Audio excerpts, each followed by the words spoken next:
আমরা 47 দেখি নাই, শুনেছি। 71 দেখেছি, আর 24 আমরা পেয়েছি।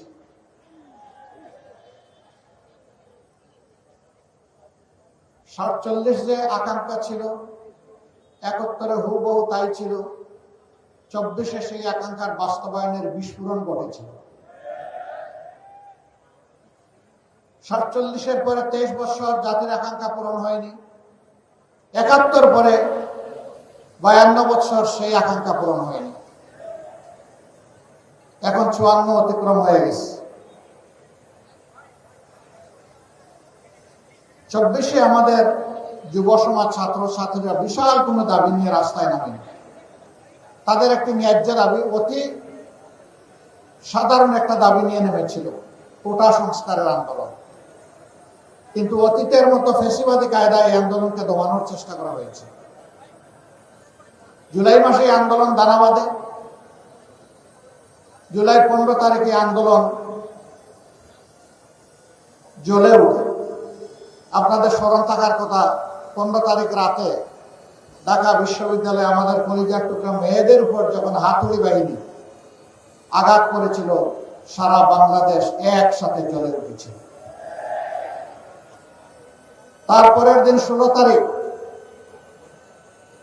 উত্তরবঙ্গের এক সিংহ পুরুষ, আমাদের গর্ব অহংকার, বেগম রোকেয়া বিশ্ববিদ্যালয়ের মেধাবী ছাত্র আবু সাইদ রাস্তায় নেমে বলেছিল, হয় আমার অধিকার দে, না হয় আমাকে একটা গুলি দে।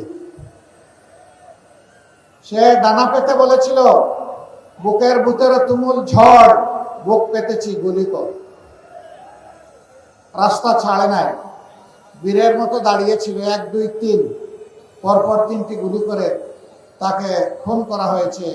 কিন্তু আল্লাহর কসম, একটা গুলি সে পিঠে নেয় নাই, 3টা গুলি সে বুকে নিয়েছে।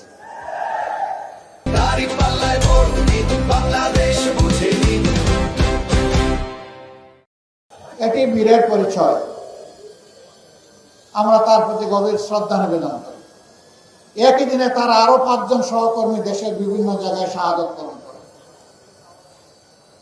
আস্তে আস্তে এইভাবেই রক্তাক্ত বাংলাদেশ হয়ে উঠল এবং শেষ পর্যন্ত 36 জুলাই যেটাকে আমরা বলছি, অর্থাৎ 5ই আগস্ট, এই জাতি আওয়ামী জাহিলিয়াত থেকে মুক্তি পেল। আফসোস, আমরা যারা 15.5 বছর আওয়ামী জাহিলিয়াতের জাতাকলে পিষ্ট ছিলাম, বিভিন্ন রাজনৈতিক দল, আলিম ওলামা, সাংবাদিক বন্ধুগণ, সুশীল সমাজের সদস্য, কৃষক, শ্রমিক, মোটে মাঝি, যারাই ছিলাম, এর মধ্যে একটা অংশ এই মজলুম অবস্থার পরিবর্তন করে রাতারাতি তারা জালিমের ভূমিকায় অবতীর্ণ হয়ে গেল। যে সমস্ত অপকর্ম করে আওয়ামী লীগ দীর্ঘ সময়ে জাতিকে কষ্ট দিয়েছে, একই অপকর্ম এই লোকেরা 6 তারিখ সকাল থেকে শুরু করে দিল। আমরা বিনয়ের সাথে তাদেরকে অনুরোধ করলাম যে মজলুম ছিলেন, জালিম হবেন না। মজলুমের কষ্ট তো বুঝার কথা, এখন মানুষকে কষ্ট দিচ্ছেন কেন?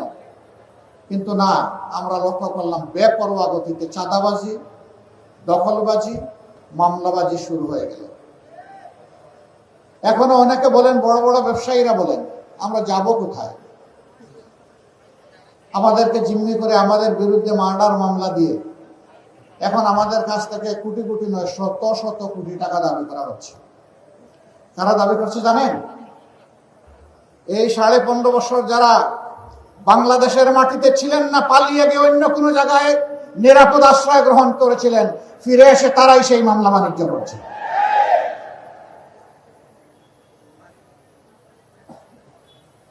আগস্টের 6 তারিখ থেকে শুরু করে আজ পর্যন্ত 2026 সালের আজকে ফেব্রুয়ারি মাসের 8 তারিখ এই পর্যন্ত এই অপকর্ম যারা শুরু করেছিল, তারা এই অপকর্ম বন্ধ করে নাই। তাদের জ্বালায় অতিষ্ঠ সাধারণ মানুষ, ব্যবসায়ী, এমনকি ফুটপাতে যে ভিক্ষুক লোকটা ভিক্ষা করে, তার ওদের কাছ থেকে ছাড়া নেই। আমরা কি আমাদের সন্তানদেরকে বুকে নিয়ে জুলাই মাসে এই জন্য লড়াই করেছিলাম যে এখানে পুরাতন চাঁদাবাজের বদলে নতুন চাঁদাবাজের জন্ম হবে, মামলাবাজের জন্ম হবে, ভূমি দখলবাজের জন্ম হবে, ভূমি দস্যুদের জন্ম হবে। এই জন্য তো আমরা এই লড়াই করিনি, আমাদের সন্তানেরা এই লড়াই করেনি। আমাদের সন্তানদের দাবি কি ছিল? সিম্পল দাবি, উই ওয়ান্ট জাস্টিস। আমরা শান্তিতে থাকতে চাই, আর তার জন্য সারা সমাজের সর্বত্র আমরা ন্যায় বিচার দেখতে চাই। এটাই তারা বলেছিল। এখন ন্যায় বিচার এটা নির্বাসন। আপনারা দেখেছেন একটি দল তারা মাঝে মধ্যে বলেন তারা ক্ষমতায় গেলে দুর্নীতির টুটি চেপে ধরবে। ভালো কথা। Charity always starts from home. ভালো কাজ নিজের ঘর থেকে শুরু করা লাগে। তাইলে যে 59 জন ভয়াবহ ঋণ খেলাপি, ঋণ ব্যাংক ডাকাত, এদেরকে আপনারা মনোনয়ন দিলেন কেন? এদেরকে বগলের পিছে আশ্রয় দিয়ে এমপি বানিয়ে আপনারা করবেন দুর্নীতি দমন। এগুলা শুনলে পেশায়ও আসবে। জনগণ এগুলা বুঝছে। প্রিয় সম্মানিত ঢাকা 11বাসী, বারবার 12 তারিখ ফিরে আসবে না।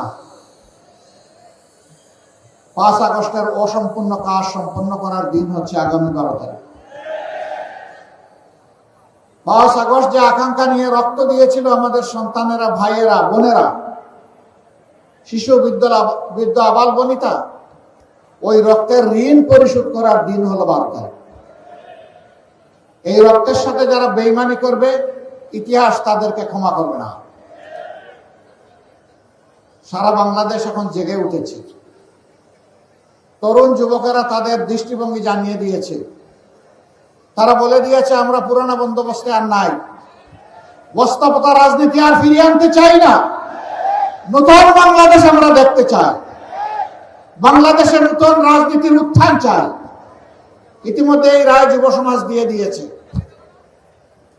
এখন জনগণের দায়িত্ব, আগামী 12 তারিখ জনগণ ইনশাল্লাহ সেই রায় দেবে। জনগণ দুর্নীতিকে লাল কার্ড দেখাবে, জনগণ চাঁদাবাজদেরকে লাল কার্ড দেখাবে, জনগণ মামলাবাজদেরকে লাল কার্ড দেখাবে, জনগণ দখলদারদেরকে লাল কার্ড দেখাবে, জনগণ আধিপত্যবাদের গুলামদেরকে লাল কার্ড দেখাবে।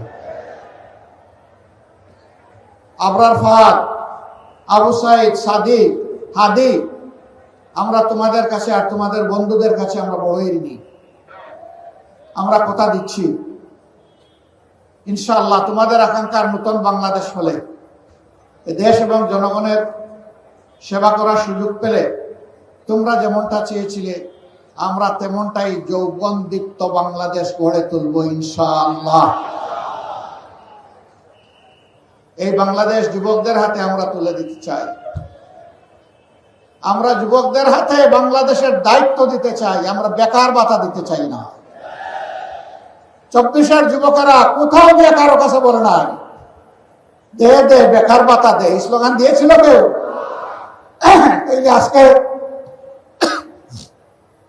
আজকে বেকার ভাতার কথা বসে কেন? আমি মনে করি যেই সন্তানেরা সেদিন চিৎকার দিয়ে বলেছিল আমাদের অধিকার দাও, আমাদের হাতে আমাদের ন্যায্য কাজ তুলে দাও, তাদেরকে বেকার ভাতা কথা বলার মানেই হচ্ছে যুব সমাজকে অপমান করা। যুব সমাজ, আপনারা সেই অপমান সহ্য করতে রাজি আছেন? আপনারা বেকার ভাতা চান না কাজ চান? কাজ চান? আচ্ছা, যারা চান তারা একটু হাত তুলেন। ও মাশাআল্লাহ, সবাই যুবক। তাইলে এই স্টেজে আমরা যারা আছি আমরাও যুবক, আমরাও সামিল হয়ে গেলাম যুবকদের সাথে ইনশাআল্লাহ।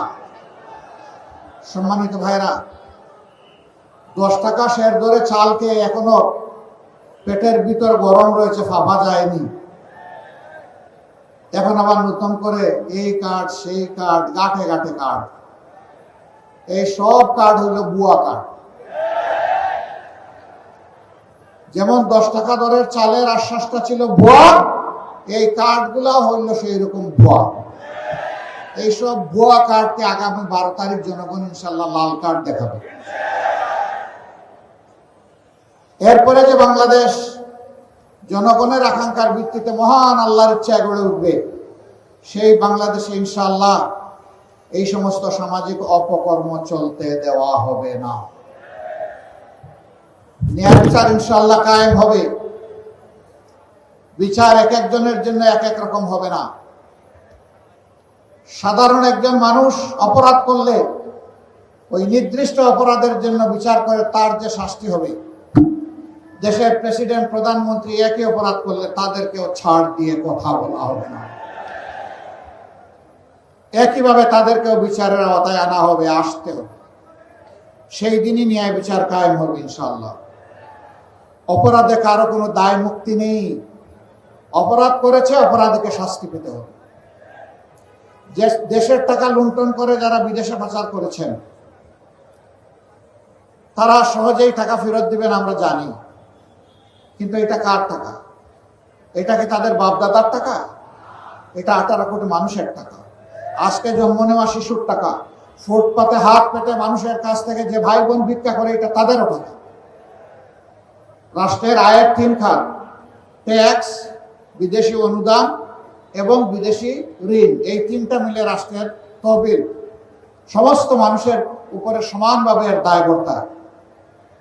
আমরা কথা দিচ্ছি ইনশাআল্লাহ, যদি 13 তারিখ থেকে নতুন বাংলাদেশ হয়, তাহলে নতুন বাংলাদেশের এই প্রাপ্য 16 আনা আদায় করার জন্য সর্বাত্মক লড়াই চালাবো। এখানে কোনো আপোষ নেই। আমাদের বার্তা স্পষ্ট, এনাফ ইজ এনাফ। যা হয়েছে যথেষ্ট হয়েছে। এই পথে আর কেউ হাঁটুক, কোনো ফেসিবাদ হাঁটুক জাতি এটা দেখতে চায় না। আমরা মিথ্যা কোনো আশ্বাস জাতিকে দেব না। কিন্তু একটা কথা আল্লাহ তাআলাকে সাক্ষী রেখে বলবো, বাংলাদেশের মানুষের জীবন, সম্পদ এবং ইজ্জত, এই 3টার হব ইনশাআল্লাহ আমরা পাহারাদার। এদেশের মালিক হব না, জনগণের সেবক হব। আর প্রতি বছর জনপ্রতিনিধিরা তাদের পারিবারিক সদস্যদের সহ জাতির সামনে তাদের সম্পদ বিবরণী পেশ করতে বাধ্য হবে। আমরা দেখি কার শ্বশুর বাড়িতে সম্পদ ফলে সোনা হলে একটু দেখতে চাই। 15.5 বছর ভিক্ষুকের ঝুলি গলায় নিয়ে অনেকে যাত্রা শুরু করেছিল রাজনীতিতে। পরে তারা হয়েছে হাজার হাজার কোটি টাকার মালিক, এবং নিজের বাপের বাড়ি যতটা ধনী শ্বশুর বাড়িতে বানাইছে তার চেয়ে বেশি ধনী। ওই চুরির টাকা কোথায় রাখবে? জনগণের চুরির টাকা নিয়ে ওখানে রেখেছে। আমরা ওই নতুন শ্বশুর বাড়ি আর তৈরি করবো না ইনশাআল্লাহ। শ্বশুর বাড়ি থেকে যৌতুক নেওয়া যেমন হারাম, জনগণের লুণ্ঠিত টাকা ওদের কাছে রাখাও তার চেয়ে ভয়াবহ। এই 2টার ইনশাআল্লাহ অবসান হবে। এই প্রিয় দেশে নারী পুরুষ সবাই মিলে দুনিয়ার সব জায়গার মতো বাংলাদেশ। আমাদের দেশে আমাদের মা বোনদের ইজ্জতের কোনো নিরাপত্তা নেই। গড়েও নাই, রাস্তায়ও নাই, কর্মস্থলেও নাই। ইনশাআল্লাহ অগ্রাধিকারের ভিত্তিতে এইটাই আগে নিশ্চিত করা হবে। যে জাতি তাদের মাদেরকে সম্মান করতে জানে, সেই জাতিকে আল্লাহ তাআলা সম্মান বাড়িয়ে দেন। আর যে জাতি তাদের মায়েদেরকে, মায়ের জাতিকে, মা বোন এবং মেয়েদেরকে সম্মান করতে জানে না, আল্লাহ তাআলা কিভাবে তাদেরকে সম্মানিত করবেন? 2জন মানুষ ছাড়া সবাই মায়ের গর্ভ থেকে দুনিয়া এসেছে। হযরত আদম আলাইহিস সালাম এবং হযরত হাওয়া আলাইহিস সালাম। বাকি সবাই মায়ের পেট থেকে দুনিয়া এসেছে। হযরত ঈসা ইবনে মারইয়াম আলাইহিস সালামের বাবা ছিলেন না, কিন্তু মা ছিলেন। মায়ের ঋণ শোধ করা কোনো সন্তানের পক্ষে সম্ভব নয়। সেই মাকে একটু সম্মানও দেখাবো না, এর চাইতে বড় জুলুম আর কি হতে পারে? ইনশাআল্লাহ আমরা তাদের সম্মানটুকু এবং নিরাপত্তাটুকু ইনশাআল্লাহ আমরা নিশ্চিত করব। আল্লাহ যেন আমাদেরকে তাওফিক দান করেন। যুবক বন্ধুরা, তোমরা তৈরি হয়ে যাও বাংলাদেশের দায়িত্ব গ্রহণ করার জন্য। আজকে যে নাহিদ ইসলামকে এখানে আমরা প্রার্থী করেছি, এই নাহিদ ইসলামরা ইনশাআল্লাহ আগামীতে বাংলাদেশ নামের উড়োজাহাজ যেটা, ওইটার ককপিটে ওদেরকে পাইলট হিসাবে, ক্যাপ্টেন হিসাবে বসাই দিয়েছে। আর আমরা গিয়ে পিছনের সিটে প্যাসেঞ্জার হিসেবে বসব। আমরা বিশ্বাস করি বাংলাদেশকে সঠিক গন্তব্যে এরা নিয়ে যাবে ইনশাআল্লাহ। বাংলাদেশের উন্নয়ন কেউ ঠেকাতে পারবে না। এদেশের মানুষ মেধাবী এবং পরিশ্রমী। অতীতের নেতৃত্বের মধ্যে সততার অভাব ছিল, তাদের মধ্যে দুর্নীতি থেকে হাতকে মুক্ত রাখার সেই শপথ ছিল না, দেশের প্রতি দায় ছিল না। এই জন্যই বাংলাদেশ আগাতে পারেনি। আমরা আশা করব যুবকরা আমাদেরকে হতাশ করবে না ইনশাআল্লাহ। তারা আমাদেরকে সামনে নিয়ে এগিয়ে যাবে। আজকে একজন যথার্থই বলেছেন, এখানে দুইজন প্রার্থী আছেন, দুইজনকে আপনারা ছিলেন। নাহিদ ইসলামের জন্ম এখানে, বেড়ে ওঠা এখানে। আমি মার কাছে মাসের গল্প শোনাতে চাই না, আমার চাইতে নাহিদকে আপনারা ভালো ছিলেন। কিন্তু এটা বলতে চাই, ইনশাআল্লাহ ইনসাফের বাংলাদেশের পক্ষে জনগণের রায় আল্লাহর মেহেরবানিতে যদি অর্জিত হয়, তাইলে সেই সরকারে অবশ্যই নাহিদ ইসলামকে আপনারা একজন মন্ত্রী হিসাবে দেখবেন। আমরা হাতে হাত ধরে একসাথে কাজ করব, তবে শুধু 11 আসনের জন্য নয়। আমরা বাংলাদেশের 56,000 বর্গমাইলের প্রতি ইঞ্চি মানুষ আর 18 কোটি মানুষের প্রত্যেকের হকের উপরে আমরা পাহারাদারি করবো ইনশাআল্লাহ। কারো সাথে আমরা বেইনসাফি করবো না। এই এলাকা ঢাকার অন্তর্ভুক্ত রাজধানীর প্রাণকেন্দ্রে অবস্থিত হওয়া সত্ত্বেও হাজারো সমস্যা জর্জরিত ওই কারণেই যে সমস্যাগুলো সমাধান করতে গিয়ে দেশের টাকা বিদেশে চলে গেছে, কোনোটা কানাডা আর কোনোটা সিঙ্গাপুর, আর গড়ে উঠেছে সুরম্য বেগমপাড়া। আমরা যদি সেই টাকাগুলা ফিরিয়ে আনতে পারি, আর আগামীতে আর কোনো রাজনৈতিক দুর্বৃত্ত যদি দেশের টাকা লুণ্ঠনের সেই দুঃসাহস না দেখায়, বাংলাদেশ হুড় করে সামনের দিকে এগিয়ে যাবে ইনশাআল্লাহ। এই জাতির ভাগ্য বদলের জন্য 5টি বছর আমরা মনে করি যথেষ্ট। এরপরে বাংলাদেশ রাস্তা খুঁজে পেয়ে যাবে এবং সেই মহাসড়ক ধরে ইনশাআল্লাহ বাংলাদেশ এগিয়ে যাবে সামনের দিকে। আমরা আপনাদেরকে ওরকম কোনো আশ্বাস দেব না, এখানে যেটা আছে তাই দিব, যেটা নাই ওটা অন্যভাবে বলবো, এগুলা নাই। আমরা কোনো ভুল বল আশ্বাসে নাই। যা বলবো ইনশাআল্লাহ আল্লাহর উপর ভরসা করে সেইটাই করার চেষ্টা করব, জান প্রাণ দিয়ে। যেভাবে জুলাই এনে দিয়েছে আমাদের সহযোদ্ধারা জান প্রাণ দিয়ে, সেইভাবে আগামীর দায়িত্ব আমরা পালন করবো ইনশাআল্লাহ জান প্রাণ দিয়ে। আসুন, একটা বেইনসাফি মুক্ত, জুলুমবাজ মুক্ত, চাঁদাবাজ মুক্ত, দখলবাজ মুক্ত, মামলাবাজ মুক্ত, আধিপত্যবাদ মুক্ত একটা ন্যায় ইনসাফের মানবিক বাংলাদেশ গড়ার জন্য আমরা হাতে হাত কাঁধে কাঁধ মিলিয়ে সামনের দিকে এগিয়ে যাই। আল্লাহ আমাদেরকে তৌফিক দান করুন। এবার আমি 11 দলের পক্ষ থেকে আমাদের স্নেহভাজন জাতীয় নাগরিক পার্টির আহ্বায়ক, জুলাইয়ের সেনাপতি, তার হাতে আমরা 11 দলের প্রতীক আমরা তুলে দেবো ইনশাআল্লাহ। 11 দলের শীর্ষ দায়িত্বশীলদেরকে আমি একটু সামনে আসার জন্য অনুরোধ করব।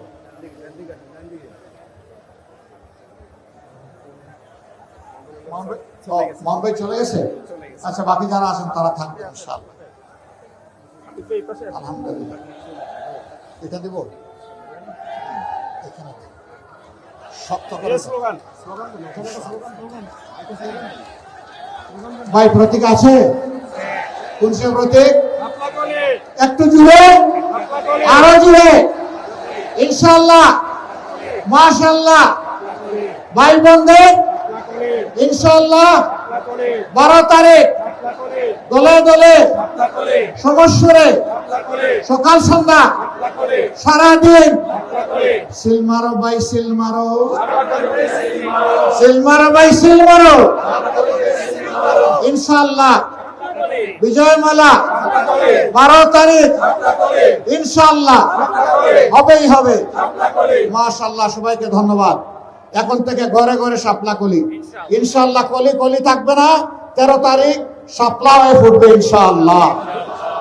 এবং শাপলা সবাইকে বুকে ধারণ করে সামনে এগিয়ে যাবে। আমি এখানে জামাতে ইসলামী সহ সকল দলের 11 দলের যারা আছেন তাদের সকলকে বলবো, আমাদের কাছে একটা ভোট বড়ই দামি, একটা সিট বড়ই দামি। আমাদের প্রত্যেকের একটা ভোট দরকার এবং এখানকার একটা সিটও দরকার।